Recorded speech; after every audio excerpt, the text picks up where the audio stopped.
Merci Valérie de m'accueillir. Merci d'être là. C'est vraiment avec grand plaisir humblement que j'accepte. Bon, euh, ça s'est décidé il n'y a pas longtemps, juste avant d'arriver, Valérie. Mais c'est quelque chose comme un entretien comme ce spontané pour moi. Parce que je pense, comment je dis, on sous-estime le pouvoir qu'on a, chacun par rapport aux choses. Construire un pays, donc construire une organisation, c'est une responsabilité partagée.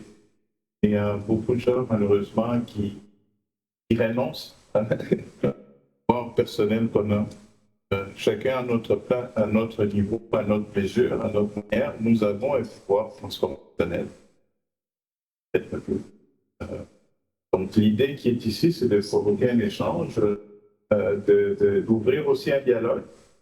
Donc je vais préparer une forme de présentation pour peut-être une déformation professionnelle de professeur qui est toujours pas loin derrière, de mettre un visuel aussi pour aider ceux qui captent plus facilement que pouvoir suivre. Donc, je l'ai fait dans ce souci-là aussi pour pas que ça favorise juste les auditifs. Parce qu'ici, là, l'équipe, il y a une équipe pédagogique aussi, alors je compte sur vous pour l'amélioration continue. Vous me donnerez votre feedback. Donc, il y a trois parties au fond de la présentation. La première section, je donne un peu de principes plus généraux, si on peut dire, adapter un peu une forme de gouvernance partagée, si on peut dire. Et par souci de vulgarisation, il y a une deuxième partie où j'ai transformé en sous forme de quiz pour simplifier un peu le contenu en fin de journée, que ce soit un peu moins lourd. C'est vraiment le sujet de là. Il n'y aura pas une note somatique à la fin de la quiz, donc tout le monde a déjà des très bonnes réponses. Il y aura une dernière partie qui va être aussi sous forme de quiz, puis là, ça amène un peu quelques pistes de solutions. L'occasion, je me suis permis de concevoir un petit outil que c'est à la fin. Aider chacun aussi de voir comment ça peut se traduire en action concrète, la responsabilité de chaque personne. Ça va? Donc, pour débuter, je trouve la flèche laitière m'inspire énormément. C'était un coup de foudre quand je l'ai découvert ça fait pas longtemps, ça fait à peine un an qu'on a commencé le projet, mais pour moi, ça m'a beaucoup interpellé parce que depuis, j'ai la chance d'évoluer dans plusieurs cultures. Moi-même, je suis natif, je suis né au Congo, en Afrique, mais j'ai grandi un peu ma vie d'adulte, je l'ai passé à Québec, au Canada, comme je partageais. Au départ, je suis venu pour les études en médecine. Et j'ai défroqué parce que j'ai grandi dans une famille de médecins. Mon père était chirurgien orthopédiste et bon, son idéal, c'était peut-être assurer une continuité. Mais sauf que quand j'ai commencé des études de médecine et puis la distance aussi avec mes parents se retrouver seuls, le moment donné m'a permis de me questionner, de dire, mais moi, personnellement, qu'est-ce que je veux vraiment? Et j'ai réalisé que c'est la médecine de l'âme qui m'intéressait plus que la médecine biologique du cœur. Bien que je demeure toujours avec une curiosité scientifique, je suis passionné par la biologie, entre autres, et l'anatomie humaine. Quand j'étais jeune, des concours, par exemple, des dessins sur le corps humain, des organes, j'ai toujours été passionné, j'ai toujours aimé les laboratoires, par exemple, analyser. Mais je me rends compte que ces habiletés-là, maintenant, je les transpose sur le plan. Et je trouve ça. Quand j'ai réussi finalement à trouver ma voie ça a été une révélation pour moi. Et par la suite, dans la nature de mon travail, ma première carrière, je l'ai fait en coopération internationale. Donc, je dirigeais un centre de international, mais aussi formé de coopérants canadiens qui allaient travailler à l'étranger, dans différents continents, en Amérique du Sud, en Afrique et un peu partout. Et dans le cadre de mon travail, je devais me rendre sur le terrain aussi pour faire la supervision. C'est comme ça que j'ai commencé à découvrir l'intérêt aussi pour les cultures. Et après cette expérience-là, je suis retourné aux études pour me spécialiser en gestion internationale des ressources humaines. Et dans ce cadre-là, je fais partie d'une équipe de recherche. C'était sur 3 continents. Donc, il y avait une équipe qui était en Israël, une équipe qui était en Europe. Puis moi, je faisais partie de l'équipe qui était au Canada. On a travaillé pour développer le profil du manager global qu'on appelle, pour avoir des gestionnaires capables de travailler au-delà des cultures, donc transculturelles, si on peut dire. C'est comme ça que j'ai commencé à développer cette passion-là pour l'inclusion. Puis comment on peut être dirigeant, gouvernant, qui va travailler au-delà des frontières culturelles. Ça a toujours été une longue introduction simplement pour dire d'où vient cette passion pour l'inclusion. Donc, comme la flèche laitière, vous voyez, c'est relier le ciel et la terre, donc la fonction publique doit aussi se tenir debout. Pas enraciné tant dans les réels, mais aussi étendu vers l'intérêt commun. Je pourrais remplacer le bon commun par le supérieur. Donc, il va au-delà de nos agendas personnels. Je crois beaucoup. Et pour transformer, que ce soit une culture ou que ce soit un pays ou une organisation, ça en prend pas beaucoup. Ça prend même généralement au moins une personne qui est convaincue, qui est prête à se sacrifier. Un supérieur. Donc, juste une petite synthèse pour dire c'est quoi la différence entre le leadership politique versus public. Vous voyez, j'ai été à l'essentiel. Au niveau politique, c'est vraiment porteur d'une vision. Vous voyez, il y a des rendez-vous cycliques. On sait qu'au niveau étatique, c'est régulé par des rendez-vous électoraux. Au niveau électoral, dans une organisation, mais c'est des cycles souvent de 5 ans. Avant, on était dans des cycles de 20 ans. En moins de 30 ans, on est tombé après des cycles de 10 ans. Puis aujourd'hui, c'est 5 ans ou 3 ans. Puis aux 3 ans, à chaque année, on doit le réviser parce que nous vivons dans un monde où ça va trop vite. Tout évolue très, très rapidement. Donc, les rendez-vous électoraux, au fond, ça se veut aussi comme être des rendez-vous de définir un nouveau défi. Le prochain défi qu'on veut relever ensemble comme peuple ou comme les politiciens qui ont la capacité à capter ces enjeux-là que le pays a besoin ou que le peuple a besoin, c'est eux qui réussissent souvent à pouvoir poser un projet que les gens vont adopter. Puis, une fois qu'ils proposent une vision inspirante, ben, là maintenant, c'est le management public qui est le garant de l'équité et de la continuité.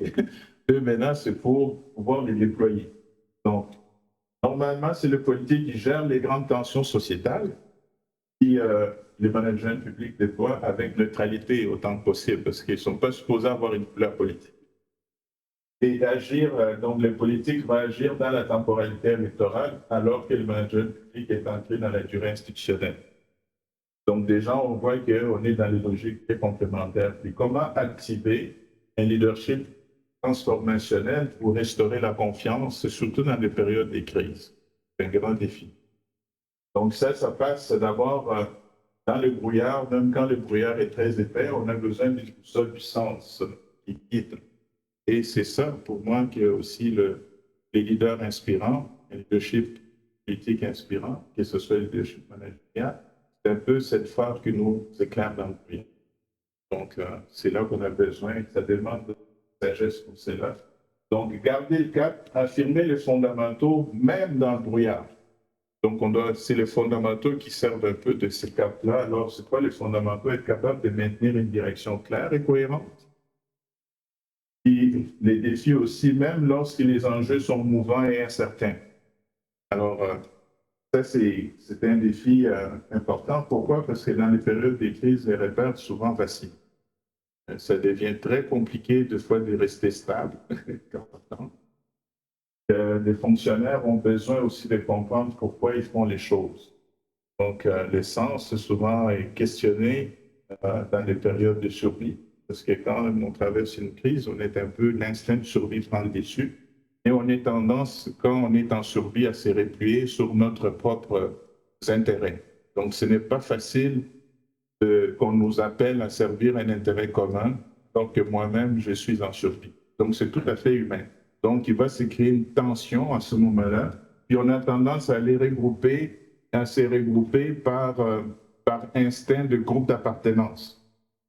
Et quand on est dans une société qui est multiculturelle, moindrement. Donc, autant des gens, quand dans les périodes de paix, on ne voit pas ces variables-là, tant quand arrive une période de crise, l'instinct humain nous replie vers les nôtres, ce qui nous ressemble.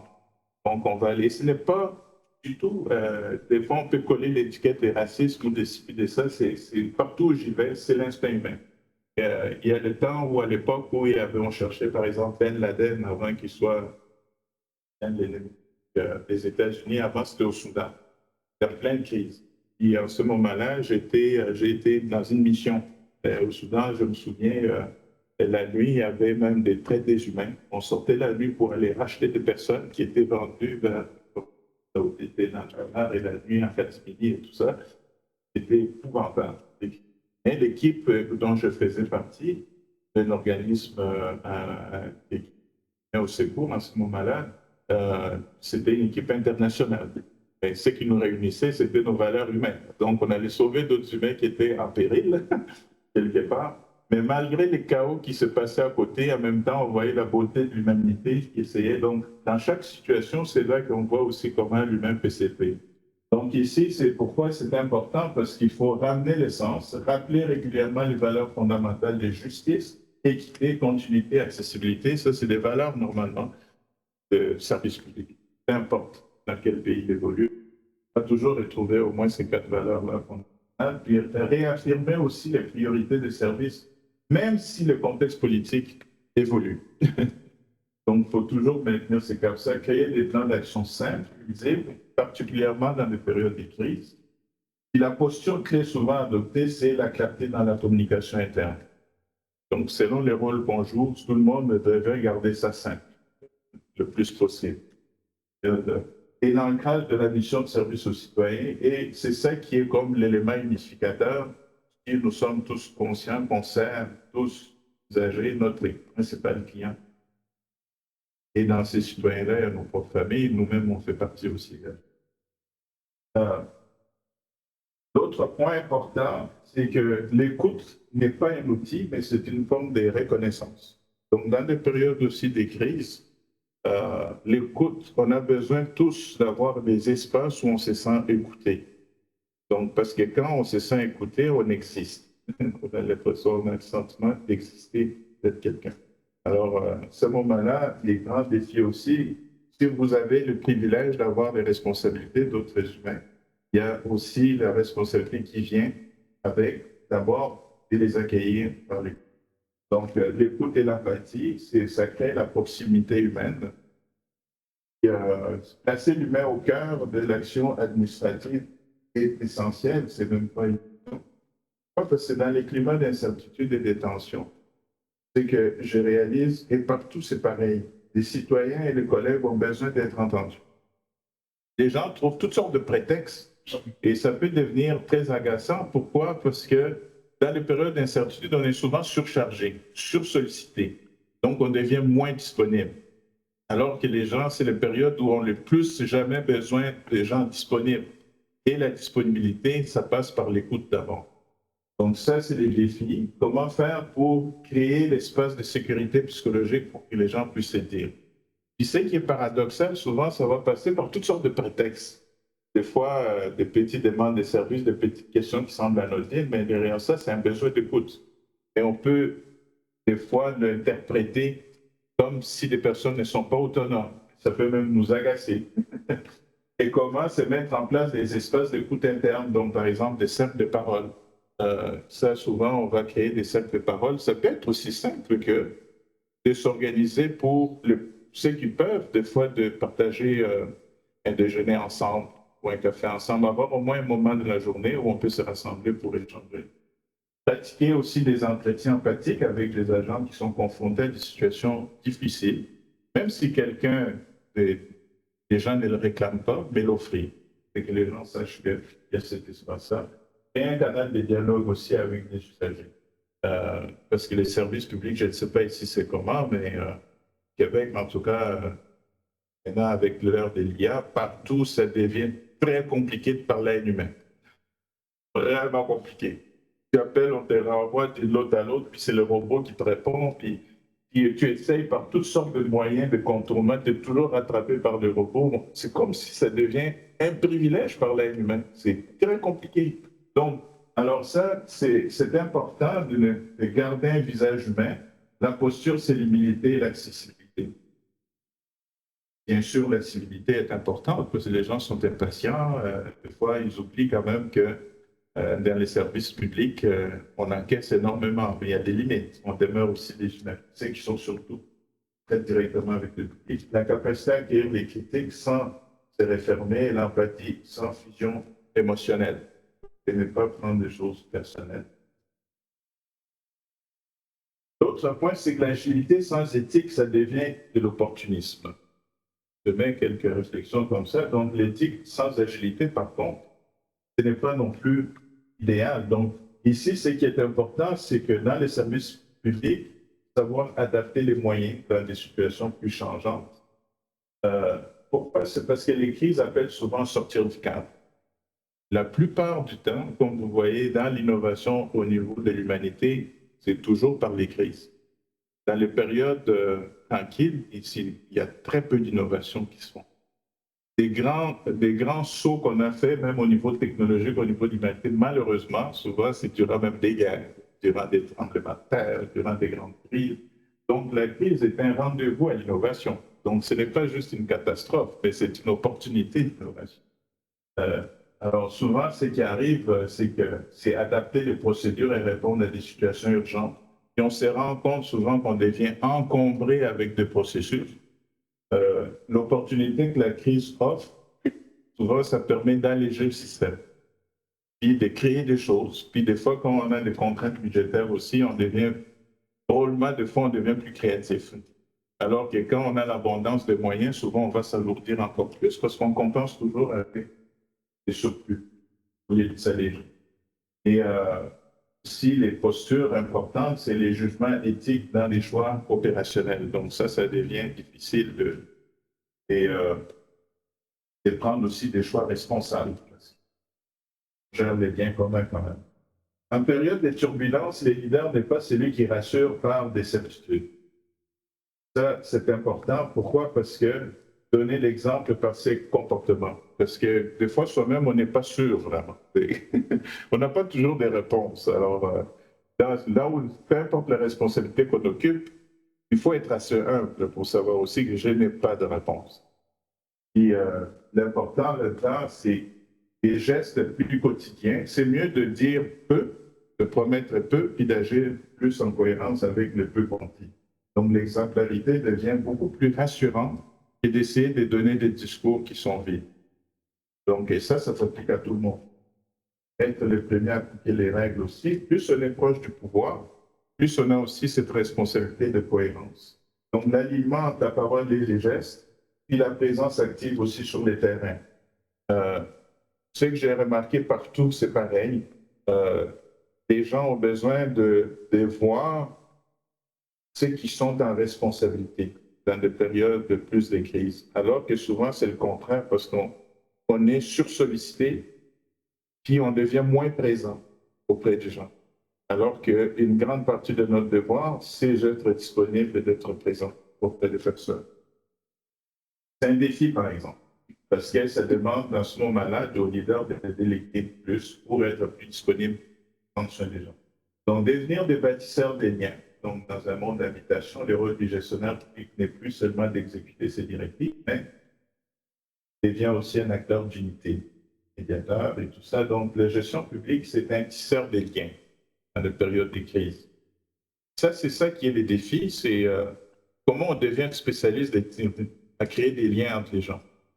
Comme on est agent public aussi, on a aussi cette responsabilité-là, à tisser des liens entre collègues, entre les personnes.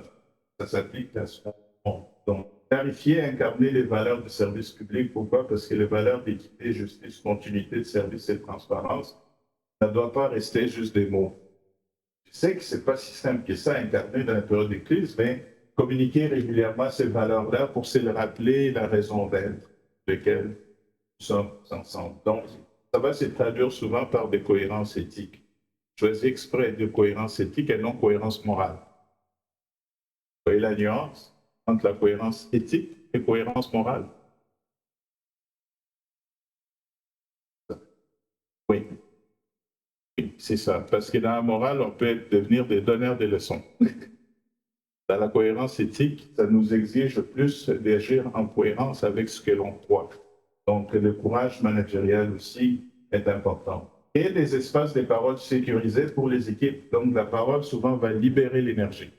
Parce que, paradoxalement, quand on est en situation de crise, pour profiter de la créativité, il faut libérer la parole. Paradoxalement, les gens ont peur parce que ça devient tabou. On a peur d'entamer certains dialogues, surtout s'il y a des tensions interculturelles ou des choses comme ça. On ne veut pas trop aller là.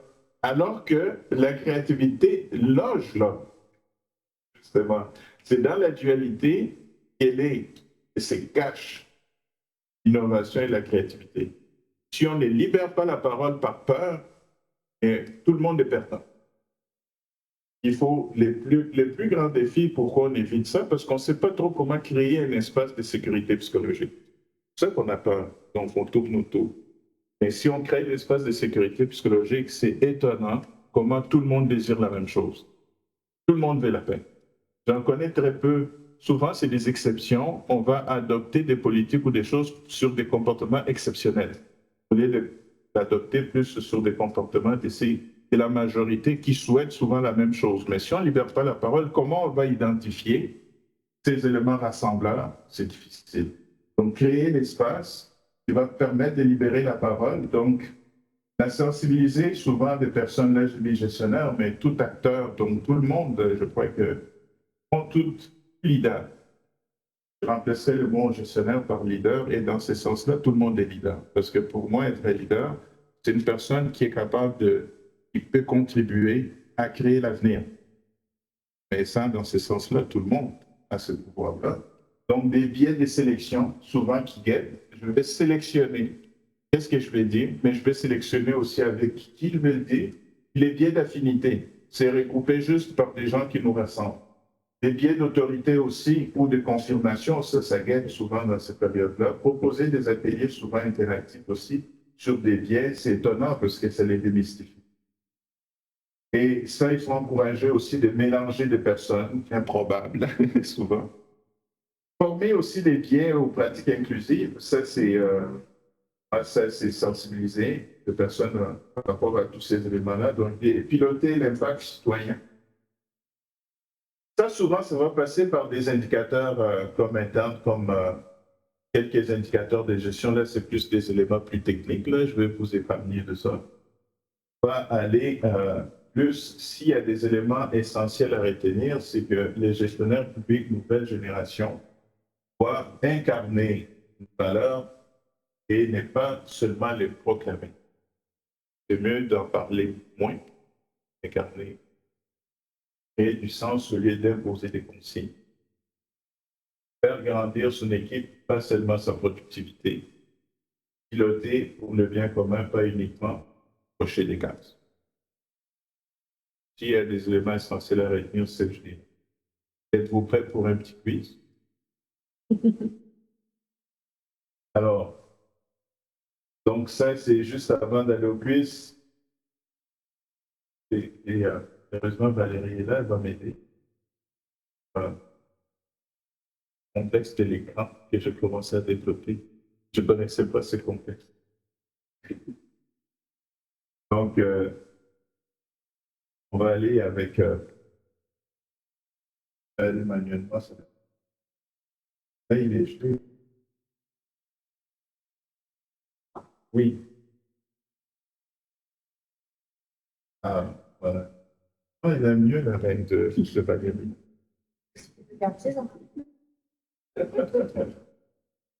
Alors, première question.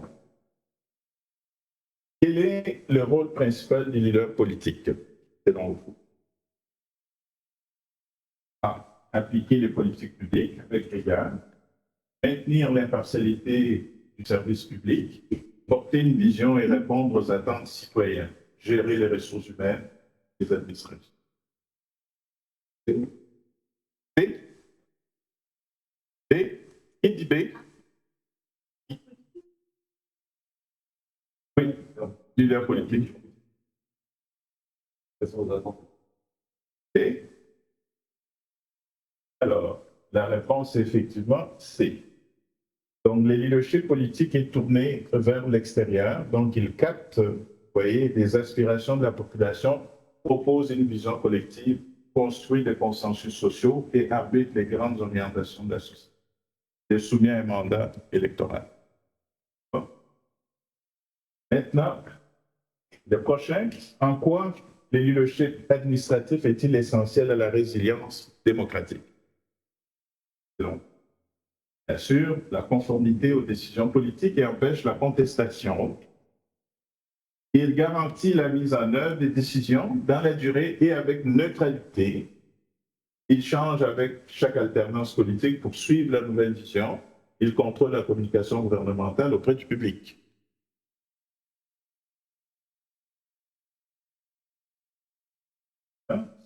Effectivement, c'est B. Donc, les leaderships administratifs incarnent la stabilité institutionnelle. Ils protègent l'intérêt général au-delà des cycles politiques. On sait de pertinence. Ils maintiennent la continuité du service public et assurent une application juste et équitable des décisions. C'est vraiment important, juste et équitable. Parce que c'est peu importe avec qui on sert, donc indépendamment du contexte politique. Qu'est-ce qui se passe si les rôles entre les deux leaderships sont confondus? A. Les décisions sont prises plus rapidement. B. Les citoyens comprennent mieux l'État. Il y a un risque de confusion, de méfiance et de conflit de légitimité. Les gestionnaires deviennent plus visibles et influents.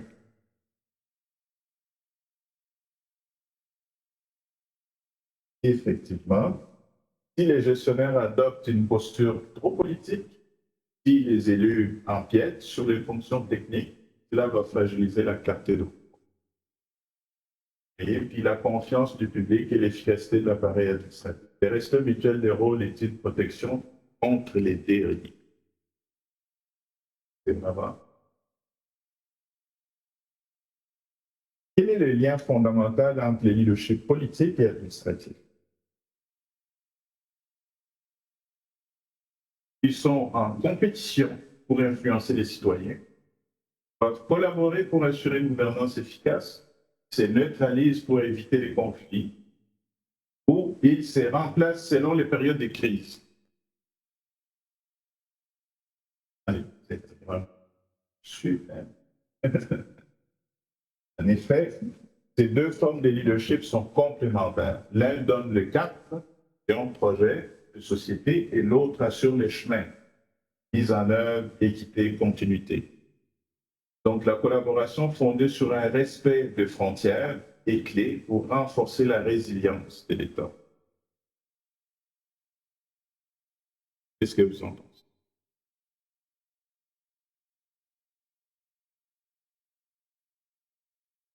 Pas de silence médical. De toute façon, tout à l'heure, là, vous serez obligé de prendre parole. Hein? On a convenu avec Valérie, n'est-ce pas? La neutralité du service public signifie-t-elle l'absence de jugement? Oui, les gestionnaires appliquent sans réfléchir. Non, cela signifie rester distant des citoyens. Ou oui, car toute implication est une forme de prise de position. Non, cela signifie agir avec discernement, mais sans parti pris.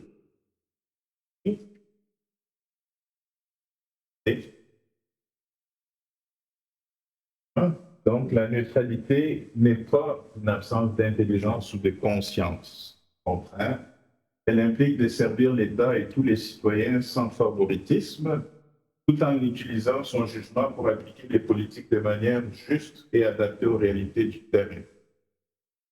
Donc, c'est important que ça demande beaucoup de courage pour être neutre. C'est pas évident. Dans quelle situation le leadership administratif devient-il particulièrement crucial? Lors des campagnes électorales, lorsque la légitimité politique est fragilisée, lorsque l'administration n'a plus de ressources, lorsqu'il faut défendre un parti politique. Selon vous. Et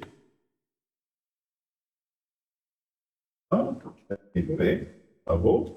En période de crise politique, l'administration publique devient un repère de continuité et de confiance. Elle assure que les services fonctionnent, que l'équité est maintenue et que les citoyens ne se sentent pas abandonnés. Qu'en pensez-vous? D'accord? Je vous êtes d'accord? Donc, vous êtes un peu notre radeau. Hein? On ne se sent pas abandonné là. Complétez cette affirmation. Le gestionnaire public n'est pas un simple exécutant. C'est un communicant du politique. C'est un gardien de sens, c'est la cohérence de l'action publique. C'est un technicien neutre, sans responsabilité. C'est un agent de l'ombre uniquement administratif.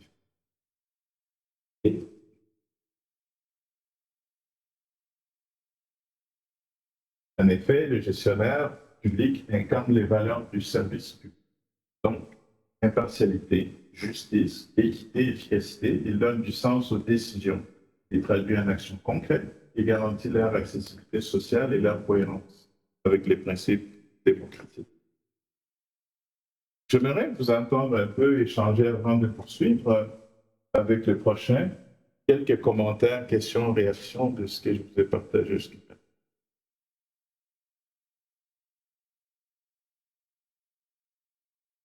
Oui.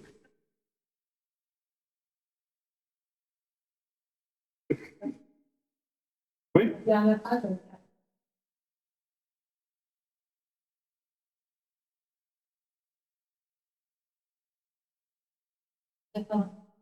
Ah oui, ah, je vais vous envoyer avec plaisir.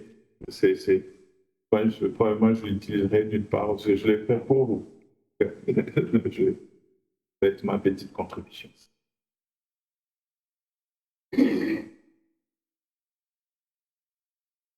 D'autres commentaires? Qu'est-ce qui, jusque-là, vous êtes? Oui. C'est un duo complémentaire. Voilà, c'est un duo et pas un duel. Parce que des fois, ça peut devenir des duels. C'est le politique et l'administratif peut devenir malheureusement souvent vu comme des duels ou vécu comme des duels, alors que ça doit être des duos inséparables. Parce qu'ils sont interdépendants. Et ça, il faut se le rappeler, surtout dans la dernière fois, vous êtes les gardiens dans les périodes de crise, c'est vous qui êtes l'élément permanent et c'est qui assure le fait que les choses fonctionnent et qu'un pays peut demeurer un pays, une structure qui fonctionne et tout ça. Donc, c'est important. Puis plus une structure administrative est mature, plus cela est possible. C'est ça qui fait que c'est aussi des fois des rendez-vous qui permettent de tester la maturité d'une structure. Donc, c'est un rôle clé que vous. Oui. Et c'est qu'il faut être attentif. Dans des petits territoires, on peut vite tomber, comment je dirais, des dimensions, on peut s'écloisonner très rapidement. C'est-à-dire,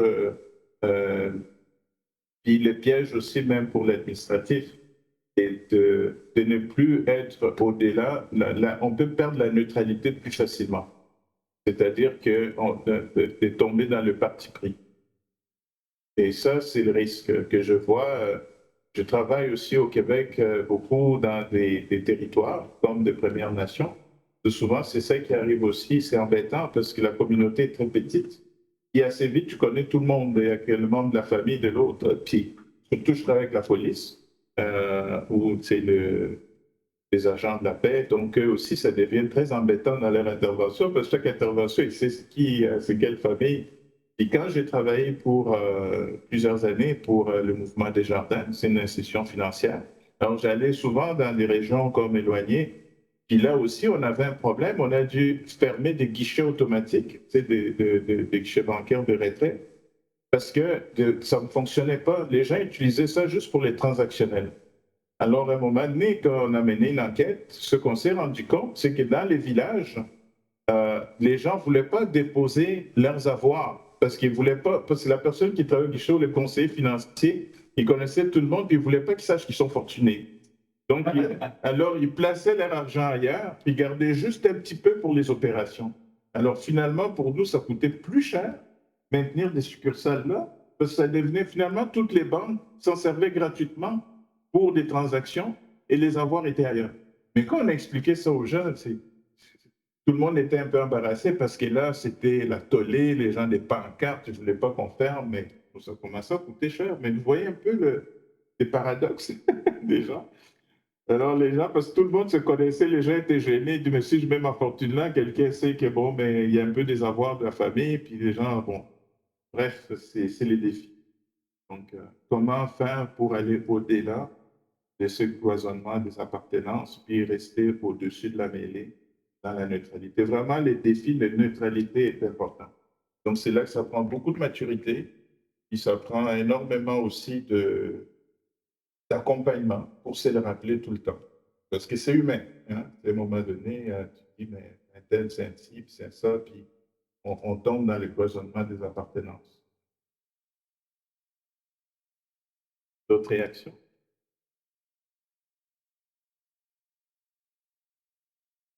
Et notamment en période de crise.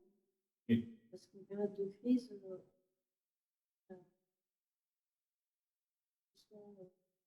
que le leadership politique reprenne complètement la main. La crise, la instruction. Et je trouve que c'est intéressant de reposer chacun sur dire, même en période de crise, le manager il a une responsabilité.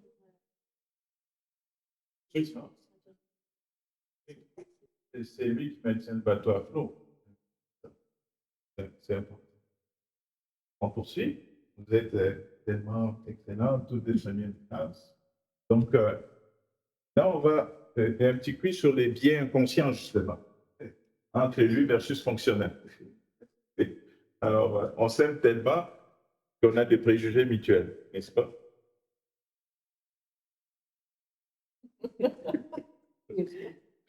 Ouais. Alors, lorsqu'un élu veut aller vite, sans tenir compte des contraintes administratives, il manifeste principalement quel type de biais? Un biais d'optimisme, un biais de simplicité, un biais d'autorité ou un biais de confirmation?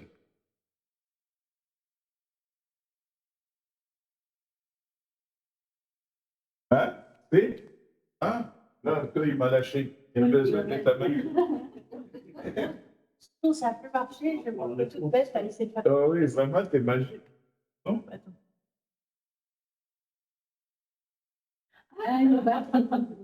Voilà. Donc, moi, je ne touche plus le manuel. Donc, c'est B, biais de simplicité.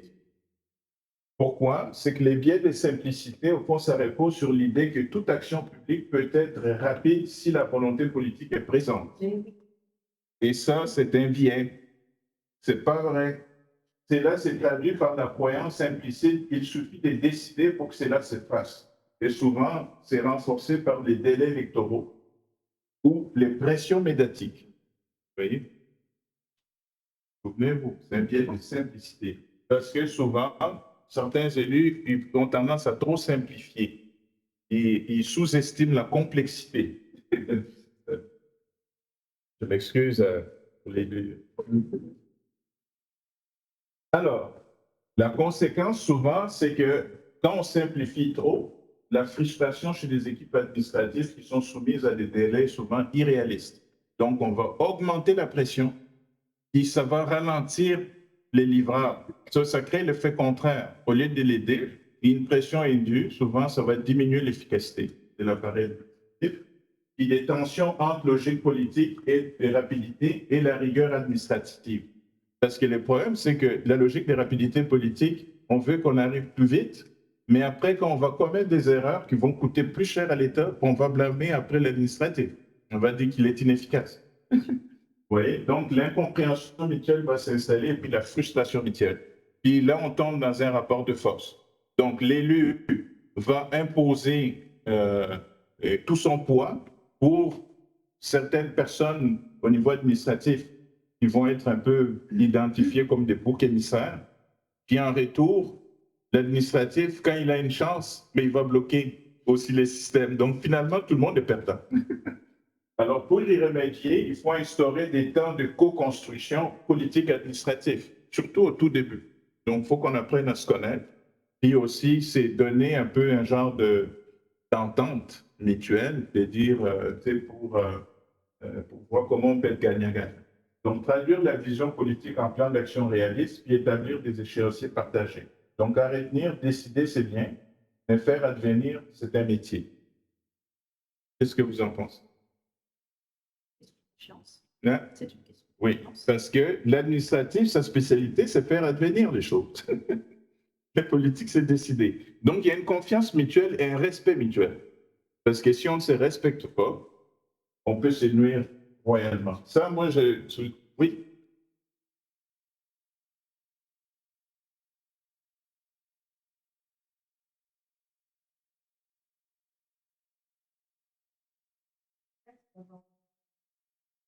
Parce que finalement, dans dans certains pays, on a pu avoir cette partenariat gagnant-gagnant avec des politiques qui, certes, ont eu des gens, c'est normal, etc., mais qui ont réussi à écouter les politiques. Oh oui. Oh oui, ça arrive. Oui, oui, oui.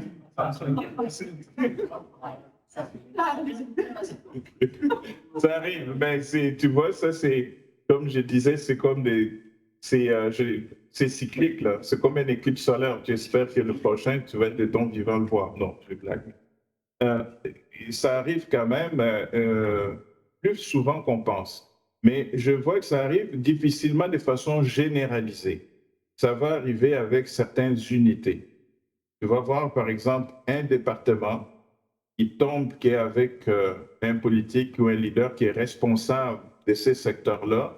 Il y a vraiment une coopération. C'est par exemple au Canada, je peux prendre concrètement, les, avant, quand Trudeau est arrivé dans son premier cycle au pouvoir, puis il a nommé comme ministre du patrimoine, j'ai travaillé longuement avec les secteurs comme des arts, puis d'autres au niveau patrimonial. Puis c'est le premier ministre qui était responsable du patrimoine. Il a innové, il a rencontré à son arrivée tous les acteurs des secteurs, même des Premières Nations, puis tout ça, il a consulté beaucoup de gens, puis ils se sont mis d'accord pour capter les besoins des gens. Ça a été vraiment un tournant important que les gens, ça faisait longtemps qu'ils avaient vu.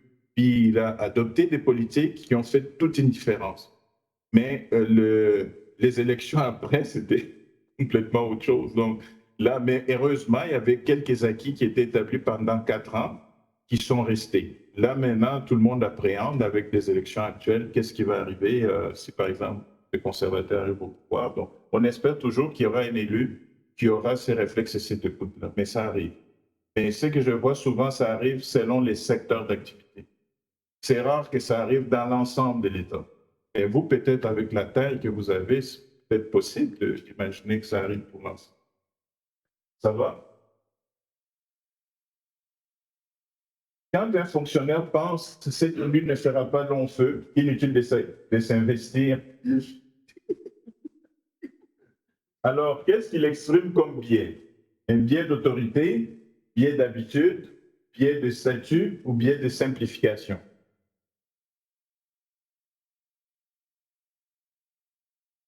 Et c'est un peu plus tough, hein, vous avez vu? Par rapport au premier quiz, c'est moins évident. Essayez-vous quand même. Effectivement. Les biais des statuts, qu'est-ce que ça veut dire? Les biais des statuts traduisent une hiérarchie implicite entre permanents, fonctionnaires et passagers élus. Donc, ils mènent à des formes de résistance douce, passivité, attente ou désengagement d'excès, souvent. Qu'est-ce que cela donne?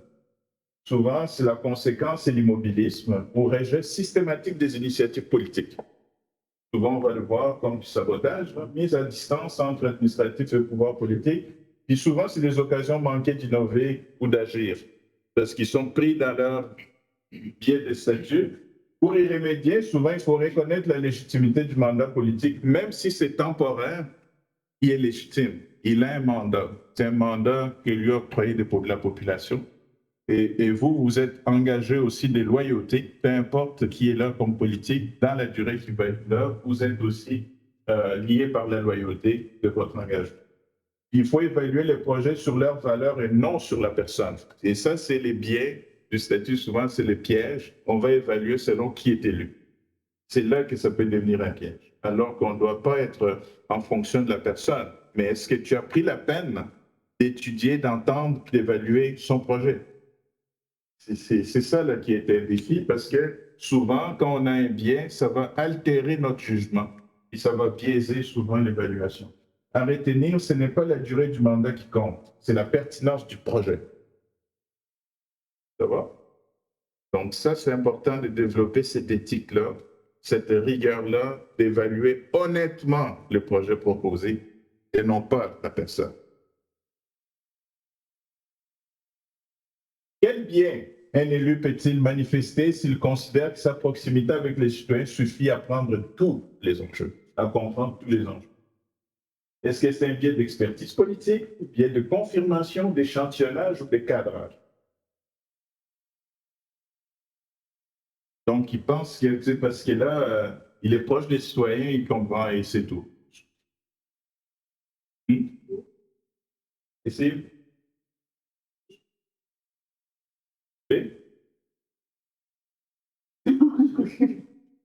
C'est biais d'expertise politique. Eh oui, ça existe. Donc, il y a des politiciens qui se prennent pour des experts. Donc, les biais d'expertise politique, ça pousse certains élus à croire que leur lien direct avec les citoyens rend inutile l'apport des experts techniques. Alors, c'est là que créer une vision réductrice ou populiste de la complexité des politiques publiques, malheureusement. Alors, qu'est-ce qui arrive comme conséquence? C'est que des décisions sont précipitées et mal outillées. Je ne vais pas donner d'exemple. Je ne vais pas aller là. D'accord? Ben, si vous suivez les actualités, vous pouvez voir. Donc, mise à l'écart de fonctionnaires perçus comme technocrates. Donc là, je parle des exemples, je ne parle pas d'ici. Regardons au niveau international. Vous voyez ce que je veux dire? Alors, la gouvernance déséquilibrée. Nous, en tout cas, au Canada, on est pris avec ça, avec notre voisin.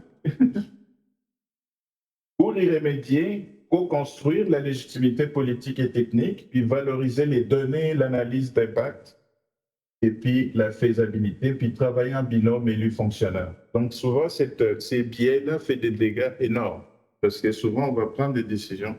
Malheureusement, après, ça peut être difficile des fois de les faire, parce que surtout quand on réussit à les faire passer dans les assemblées.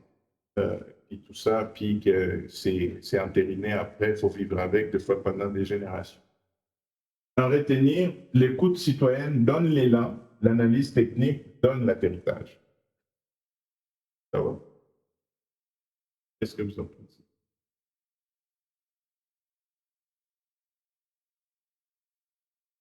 Continue. Un fonctionnaire qui rejette systématiquement une idée lorsqu'elle provient d'un élu manifeste un biais de confirmation, d'autorité inversée, de représentativité ou d'optimisme.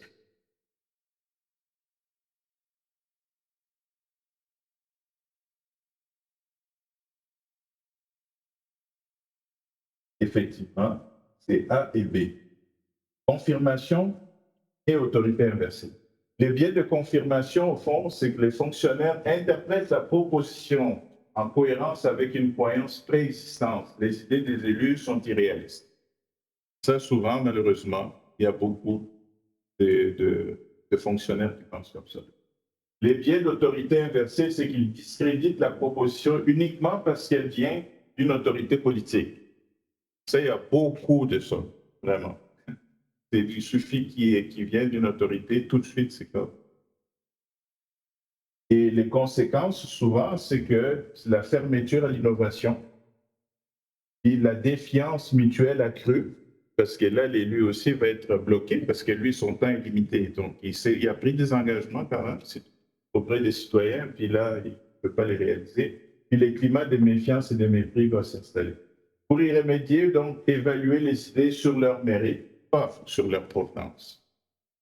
Adopter aussi une posture de curiosité plutôt que de défense et encourager une culture du oui et plutôt que du non, mais Alors, à retenir, une bonne idée peut venir de partout. Et ce n'est pas l'origine qui compte, mais la pertinence. Donc, ça demande beaucoup d'ouverture. Ça va?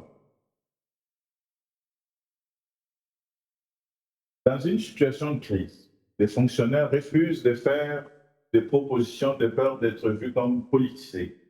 Cela illustre quoi? Il y a de statu quo, il y a de loyauté, il y a d'autoprotection, il y a d'inaction stratégique.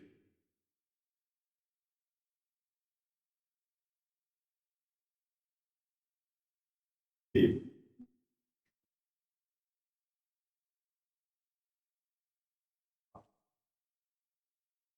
d'autoprotection.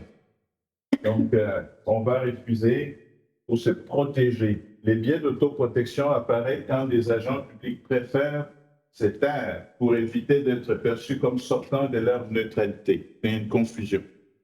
Alors, cela peut mener à une forme d'autocensure, même lorsque leur expertise est précieuse. Donc, ce qui fait que des fois, ils vont hésiter de se prononcer parce qu'ils pensent qu'on peut mal les juger. La conséquence, c'est que les silences dans des moments critiques, par exemple, là, comme le pays peut avoir besoin de cette expertise-là, mais dans des moments critiques, il y en a qui vont se taire, qui vont éviter de se mouiller. Ils perdent d'efficacité dans l'administration, puis les fossés politiques à l'administration vont se creuser plus, surtout dans des périodes de crise comme ça ou des périodes de transition, je dirais. Souvent, c'est des périodes de transition structurelle, c'est des périodes où la permanence joue un rôle clé de la continuité du maintien. C'est le moment où on a besoin de cette expertise-là. Au-delà, donc la neutralité, on ne rentre pas dans les jeux politiques, mais il faut quand même se prononcer parce que le politique a besoin de ça justement pour faire son travail. Donc, pour y remédier, il faut redéfinir la neutralité comme loyauté active à l'intérêt supérieur général. Donc, la neutralité qui est plus une forme de loyauté active. Donc, on est loyal vis-à-vis, avant tout, le bien supérieur qui est la population, le public. Il proposait des solutions sans étiquette politique, puis créer un climat de confiance avec les élus. Donc, être neutre, ce n'est pas s'éteindre, c'est parler avec discernement. Alors, quel réflexe favorise une collaboration saine entre élus et fonctionnaires? Chacun reste sur ses positions et dans ses dossiers, ou co-construire un espace d'écoute mutuelle et clarifier les rôles, ou multiplier les procédures écrites et un organe de contrôle indépendant. C'est là qui est quand même facile. Donc, une collaboration durable, ça va reposer sur des postures d'écoute, compréhension, contrainte réciproque et une définition partagée des rôles. Donc, ce n'est pas une question de structure, mais de qualité relationnelle. Donc, là, au fond, je voulais insister sur l'aspect relationnel, l'importance d'établir des liens rapidement. Puis la conséquence positive, souvent, c'est la fluidité dans les décisions et la mise en œuvre, puis l'anticipation des tensions, puis les sentiments de confiance et de partenariat aussi. Puis les réunions de démarrage entre élus est nécessaire. Ça, vraiment, j'insiste beaucoup. Les études le démontrent partout. Quand on a la chance d'établir ça très tôt, au début d'un mandat, ça fait un miracle au niveau des pays, au niveau des départements partout. Des ateliers croisés sur les priorités du mandat. Dans les organisations, je les fais régulièrement parce que c'est la même chose. Hein. C'est comme des organisations, c'est comme un mini-pays, souvent. C'est la même chose. Des fois, les CA, le conseil d'administration, c'est sur les élus, souvent. Puis avec la permanence, souvent, ils ne se parlent pas. C'est la même réalité transposée dans les organisations. Alors, certaines organisations, maintenant, commencent au début de chaque cycle, des fois de nouveaux conseils, de faire des réunions régulièrement entre les élus puis la permanence. Ça fait, vous ne pouvez pas imaginer ce que ça fait comme différence en termes de performance collective au niveau organisationnel, parce que souvent, les élus comprennent mieux. Et aussi, les permanences comprennent mieux les attentes aussi de leur CA. À retenir, ni fusion ni cloison, juste une alliance. Il s'agit d'une alliance. On ne fusionne pas et on ne cloisonne pas. mais il faut établir une alliance. Pour avoir une alliance, donc, il faut avoir un projet commun. Comment tu gères le temps disponible de solution pour que justement il y ait ces rencontres suffisants pour pouvoir étudier la vie? Mais ça, on les gère dès le départ. Quand ils rentrent, c'est déjà planifié dans l'agenda. Puis là où ça fonctionne, c'est quand on l'intègre dans l'agenda comme des rencontres stratégiques aussi importantes que quand on les fait comme la planification budgétaire. Parce qu'on les rentre comme... ça rentre dans deux volets. Dans le volet de performance, toute organisation comme tout État, la performance est importante. Donc, on s'engage, on a fait des promesses, on veut réaliser nos promesses parce que ça peut même ça conditionner les prochaines élections. Donc, tu as intérêt que ça marche parce que pour que tes promesses tiennent, tu as besoin de la permanente. Donc, ça, déjà, il y a un intérêt de coopérer. Généralement, tout le monde est d'accord avec ça. Puis, deuxièmement, la gestion de risque. Ils savent aussi que s'ils ont le soutien de la permanence, ils vont prévenir les risques, généralement. Puis, troisièmement aussi, c'est tout l'aspect d'efficacité opérationnelle. Donc, ces trois éléments-là, généralement, je n'ai pas du mal à convaincre, en tout cas. Puis, quand les gens le savent, souvent, je vais travailler avec la direction générale, puis eux, ils vont l'introduire, et le président. C'est les deux. Donc, eux, quand les deux sont convaincus, le reste, ça roule. Puis là, on l'intègre dans l'agenda de l'année déjà. Donc, ça rentre dans le calendrier du CA pour l'année. Puis, dans la plupart du temps, au moins une fois par année, c'est planifié déjà d'avance. Donc là, généralement, ça va bien. Puis quand les gens goûtent à ça, après, c'est fini. Donc, on voit tout de suite. Et puis, il faut bien le préparer, par exemple, pour que la première rencontre soit un succès. Donc, exercer son influence avec discernement et responsabilité en temps de crise, quand les institutions sont ébranlées et que les repères vacillent, le rôle de l'agent public en toute son ampleur. Vous voyez. Donc, c'est dans la tempête que la boussole intérieure doit être la plus solide. C'est là qu'on voit aussi toute la pertinence de votre rôle. Avant d'aller vers le dernier outil que je vous ai proposé, je vais voir si vous avez des réactions, des questions, comment vous avez reçu. Et là, au fond, c'est un contenu qui peut être lourd. J'essaie de le simplifier le plus possible. Comment vous recevez ça?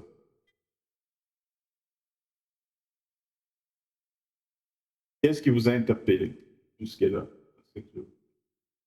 dans cette deuxième partie? L'évidence du Oui. bon sens. Et des fois, c'est le rendre à l'évidence, mettre des mots sur des choses comme que vous connaissez déjà. C'est important de se le rappeler aussi. Parce qu'on le perd de vue. Quoi d'autre? Oui.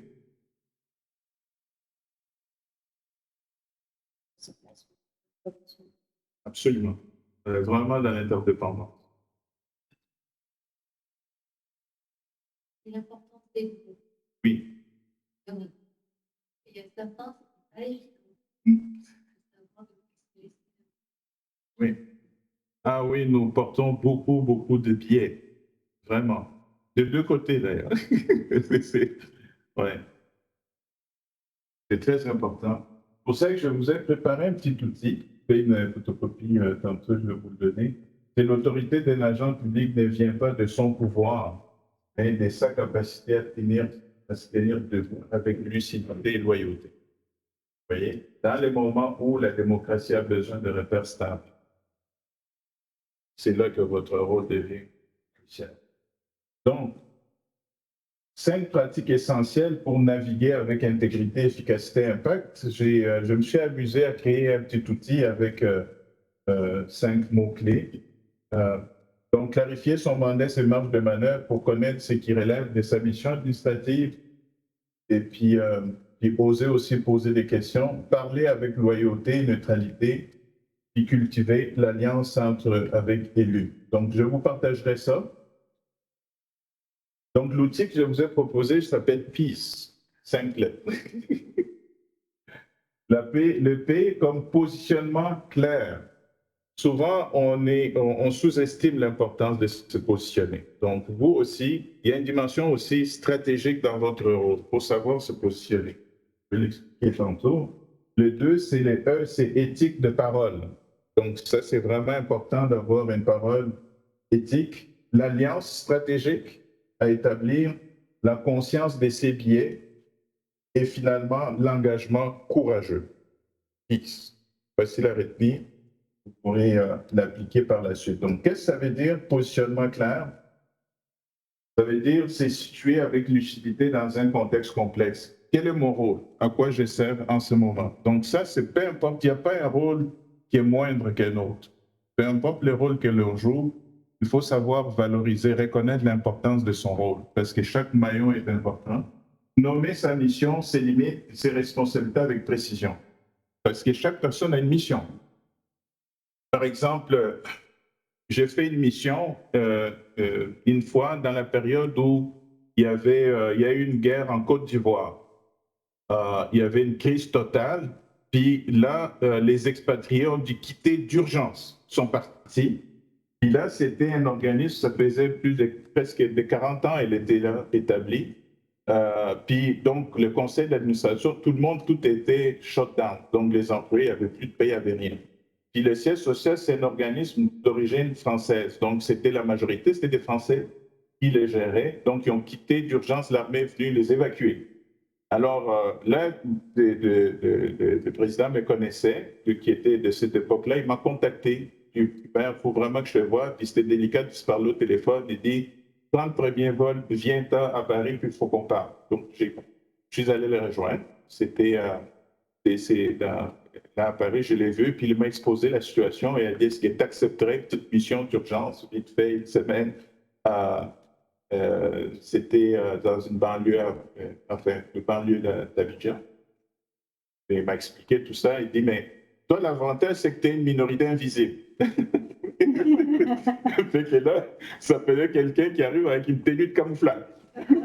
Donc, je dis, ah, mais il n'y a pas de problème, écoute, là, puis en plus, ça venait vraiment me rejoindre parce que c'est un organisme qui venait en aide avec des personnes souffrant d'handicap et tout ça. On a tout arrangé, puis je suis parti les lendemains. Alors, quand j'ai débarqué, on devait passer des barrières, des soldats, il y avait des pneus avec du feu, donc un peu comme ce que vous avez vécu. Alors, je suis arrivé, la nuit, on a débarqué, puis j'avais une escorte des gens il fallait surtout pas qu'on me détecte comme étranger qui était là. C'est la première fois que je mettais les pieds là, puis je connaissais rien, personne. Puis on s'est rendu. Puis là, j'avais un contact, j'ai contacté, qui était le recteur de l'université de Boaké. Heureusement, j'avais un contact. Il m'a accueilli chez lui, passé la nuit là. Puis on s'est organisé, je l'ai nommé comme président temporaire parce qu'il m'avait délégué le pouvoir de prendre des décisions. Donc pour jouer un peu comme président du CA temporairement. Puis je traînais avec moi beaucoup d'argent liquide. Donc si j'étais attrapé, j'étais foutu parce que j'avais la paye déjà de semaines avec moi. Alors, je suis arrivé, rencontrer les responsables, fait la paye la nuit, donner tout le monde, organiser, mettre un peu une petite structure temporaire le temps que la tempête passe. Puis, on a fait ça. Alors, comme vous pouvez voir, donc, c'est positionner. Le positionnement est très important de voir, dans chaque contexte, il y a une mission précise. Donc, les gens qui étaient là, écoutez, la personne pilier qui m'a le plus aidé dans cette période-là, c'était les gardiens, la sentinelle. Parce que quand je suis arrivé, tous ceux qui prenaient des décisions, tout le monde avait un peu foutu son camp. Puis, celui qui est resté là contre vents et marées, c'était la sentinelle. C'est les gardiens avant de rentrer, c'est une concession, il fallait passer une barrière et tout ça. Puis lui, même des soldats n'attaquaient pas parce que c'était comme la troisième génération qui vivait dans ce coin-là, puis on le connaissait tout le monde, puis bon. Et là, il passait au travers, puis c'est lui qui était respecté, qui était un peu le gardien des lieux. Puis lui, il ne parlait pas un mot de français, il parlait la langue locale. Alors j'ai demandé à quelqu'un de me traduire, j'ai commencé à échanger avec lui. C'était vraiment lui qui était la personne qui m'a instruit le plus. Vous voyez, mais il était très situé dans sa mission. Et puis là, il a réalisé que là, c'est vraiment sa mission, prenait toute sa valeur. Donc vous voyez, c'est comme lui, c'était le vigile. Donc il devait veiller au bien. Il était vraiment le bienveillant. Puis il a compris ça. Il a dit, mais qu'est-ce qui fait qu'il n'y avait plus un chat là? Tout le monde était, pourquoi tu restes là? Il dit, mais c'est maintenant, monsieur, que ma mission, c'est calme. J'ai tout vécu, tout ça pour maintenant. Imaginez-vous il m'a jeté à terre. Je le prends encore même comme l'exemple à l'université quand j'enseigne. Je dis, tiens, il a pigé sa mission. Donc, quand tu comprends ta mission, tu es ancré, ça fait la magie. Donc, chaque personne, c'est un peu ça le positionnement. Savoir se positionner, être fier de ce qu'on fait. Ça fait toute la différence. Il n'y a pas un positionnement qui n'a pas de valeur. Donc, c'est vous, c'est les regards aussi que vous avez sur votre poste, sur ce que vous faites est déterminant. Ça peut faire toute la différence. Donc, c'est situé avec lucidité, nommer sa mission, ses valeurs, savoir aussi dire voici ce que je peux faire et voici ce qui dépasse mon rôle. Donc, savoir mettre ses limites, ça fait partie de son positionnement. Il faut savoir vous respecter vous-même vos frontières. Qui fait l'âne, il ne faut pas qu'il s'étonne qu'on lui monte dessus, comme on dit. Alors, c'est important. Alors, pourquoi c'est important en temps de crise? Parce que l'ambiguïté crée du flou et le flou nourrit l'inaction ou la confusion. Si vous n'êtes pas clair avec vous-même, qui le sera? Donc, l'autre chose, le positionnement clair permet aussi à la fois de protéger son intégrité et de créer un cadre d'action fiable pour les autres. Donc, si vous êtes au clair avec vous-même, vous devenez fiable pour les autres parce que vous saurez, les gens sauront quoi s'attendre avec vous. Ça va? L'éthique des paroles, qu'est-ce que ça veut dire? L'éthique des paroles, c'est parler avec loyauté, courage et respect. Donc, distinguer paroles politisées versus paroles professionnelles. Vous êtes des professionnels, donc il faut faire très attention. Donc, rester dans notre territoire, puis savoir dire ce qui doit être dit. Un bon moment, et dans l'intérêt public. Ça aussi, c'est discerner le bon moment de dire les choses. Ça prend beaucoup de jugement. Alors, pourquoi c'est important en période de crise? Parce que la parole est une source précieuse. Elle peut apaiser ou enflammer. Elle peut mobiliser ou paralyser un système. Et ça, c'est de tout le monde. Une parole éthique est une parole régulatrice qui éclaire sans juger et propose sans imposer. Je vous dis ça, c'est parce que comme c'est la sentinelle que je vous disais, il peut, dans beaucoup d'endroits, les gens, les seuls contacts qu'ils ont avec l'organisation, c'est l'agent qui représente l'organisation. Alors, vous voyez la différence que ça peut faire quand votre parole est éthique et quand votre parole est bienveillante et respectueuse, ça peut faire toute la différence pour même certains citoyens, ça peut les réconcilier avec la famille. C'est top. Alliance stratégique. Qu'est-ce que ça veut dire? Créer des ponts entre élus et fonctionnaires. Et ça, là, ça ne revient pas juste à ceux qui ont le rôle de direction. C'est de tout le monde. Parce que le service avec des élus, c'est tout le monde.